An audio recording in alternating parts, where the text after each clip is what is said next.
I used to listen to these stories for fun, just to have something in the background while I rode the metro, or when I went running.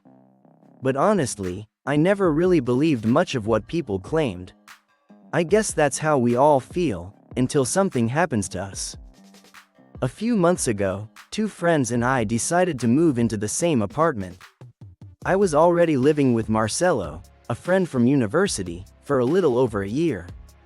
And when Ivan, one of our friends, suggested we find a place with 3 bedrooms and split the costs between the 3 of us, we started looking for something closer to our jobs. Polanco for me, Chapultepec for Marcelo, and the Condesa for Ivan. We found an apartment near Colonia Roma, but across Avenida Cuauhtémoc, on the Doctores side. The area had a bit of a bad reputation, but the place was perfect for us, spacious and close to work. The apartment came through a friend of ours, Carla. She'd gone to see it days before, because she was looking too. To her, though, it didn't feel right, yet for us it was a dream. We moved in, and once everything was set up, we hosted a small gathering with our friends, including Carla. When there weren't many of us left, Carla, after a few beers, finally told us why she hadn't wanted to stay with the apartment. She gave the landlord and us a story, that the decoration looked extremely outdated. But then she told the truth. She said she was very sensitive to certain vibrations in places. She hadn't been sure at first, but she swore that in this apartment someone had died in a horrible way. It took me a few weeks, and some conversations in the elevator, to get the full story from one of the neighbors. The landlord hadn't confirmed or denied anything strange, but the man who lived above me, very kind, and only with his English bulldog, told me what he knew. This apartment used to belong to an elderly couple who lived there since they bought it in the 1970s. About 15 years before, the old man died, leaving the wife alone. She managed on her own for years, until one day, suddenly, people started hearing her scream at night. Not once, all night long. And after a while, neighbors said they could even see her in her nightshirt, wandering through the hallways and down the stairs. Eventually, someone contacted the daughter or son. The neighbor said it was her child, who apparently hadn't come by in years. He supposedly came once, stayed with her for a few minutes, and then left. The next day a woman showed up to take care of the elderly lady.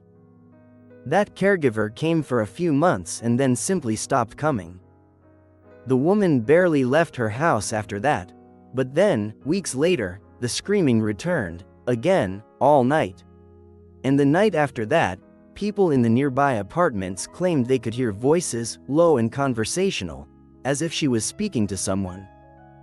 Before I go any further, I need to explain something. This complex of buildings shares a central patio. You can see it from the rooms in any building.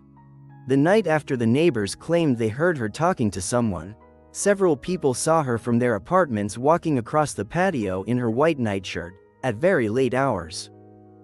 The next morning, one neighbor called a relative of his, a social worker, he said, and asked them to check on the elderly woman's health. By then, she was completely abandoned.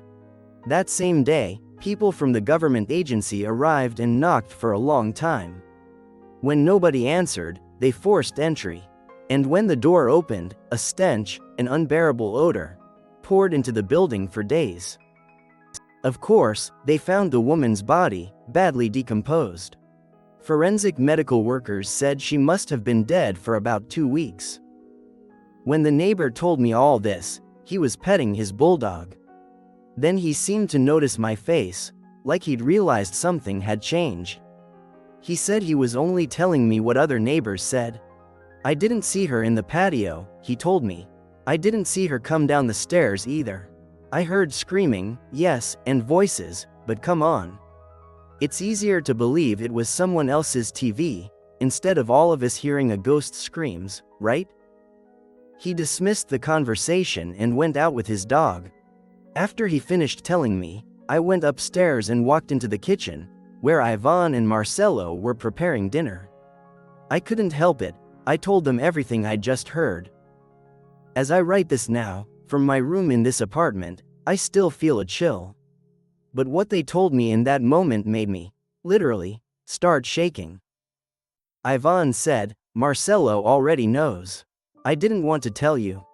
The night of the party, before Carla told us what she felt when she first came to see the place, there was a moment after midnight, shortly after 12, when most of us went downstairs to find somewhere selling alcohol at that hour. 3 co-workers stayed behind in the apartment. None of them knew anything about the place. Then there was silence. One of them was looking on his phone for music to play. And that's when they said they heard a woman talking from the bedrooms. They went quiet, stunned, because they didn't know whether someone else was in the apartment. They looked down the hallway. At the far end, between the doors of the rooms, a pale old woman stood in the darkness, watching them. When Ivan was telling me this, I had to interrupt and ask Marcelo what he thought, because he's always been more analytical, colder, when it comes to these things. "I wouldn't believe a word they're saying," he replied. "Not unless the circumstances. And it's happened twice now, when they pass by your room, and you leave the door cracked open. I can see a little old woman standing right beside your bed." A few days after that conversation, I'm writing this to you. I obviously haven't been able to sleep much, but something makes me feel like we aren't in immediate danger, and like I said, the apartment is perfect, so I suspect we're going to stay here. Please, wish me luck. And thank you for listening to this account.